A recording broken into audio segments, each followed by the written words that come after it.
ঠিক আছে, ধন্যবাদ। একটু আস্তে আস্তে দেবেন, একে একে এসে দেবেন, একে একে বলবেন, বলতে পারা থেকে 4 জন করে মিলিয়ে হয়ে যাবে। এত বেশি লাগবে। সব নিজস্ব ব্যক্তিগত সম্পত্তি, ওখানে 4 আঙুল সরকারি জায়গা নাই, কিন্তু যেটা প্রস্তাব হচ্ছে আমার ঈদগাতে একটা বড় লাইটের ব্যবস্থা করা হোক, এটা সম্পূর্ণ রহমতপুর গ্রামবাসীর সমর্থন করছে। যেটা লিখেছেন প্রথম কথা আমি বলছি, একটু বলে নি, ক্লিয়ার হয়ে নিলে আপনাদের মধ্যে আমি ক্লিয়ার করে দিচ্ছি।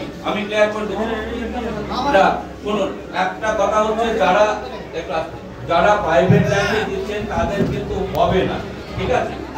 মানে একটা ফিজিবিলিটিতে কখনোই বাদ চলে যাবে। এইবার এখন ধরুন যার যেটা দরকার, আপনি একটু আপনি শুনুন, আপনি বলছেন ধরুন আপনার সব থেকে বড় জায়গাটা ওটা আপনি 5 নম্বরে নাম লিখিয়েছেন, অসুবিধা কিছু নেই। যখন আমরা প্রায়োরিটি চাইবো তখন আপনি বলবেন যে আপনি নয়, আপনারা বলবেন যে না, ওই যে কবরস্থানের কাছে আমার লাইফটা হচ্ছে আমাদের আগে দরকার, সেটাকে আমি এখন করব। আপনি 5-এ লিখিয়েছেন বলে ওটা 5-এ যাবে এমনটা নয়। যিনি 1-এ লিখিয়েছেন তার স্ক্রিপ্টটা দেখা যাবে সরকারি জমি, তার তো তেমনি কাজ, যে জন্য বিস্তৃত হওয়ার কিছু নেই, ঠিক আছে? আস্তে আস্তে করুন, সবারটাই আমরা শুনুন, কিন্তু দয়া করে প্রাইভেট ল্যান্ডে দেবেন না, প্রাইভেট ল্যান্ডে একদম দেবেন না।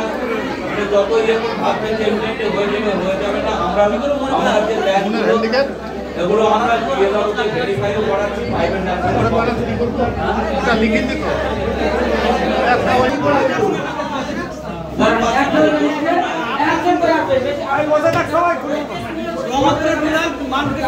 সেটা বলবেন, জায়গা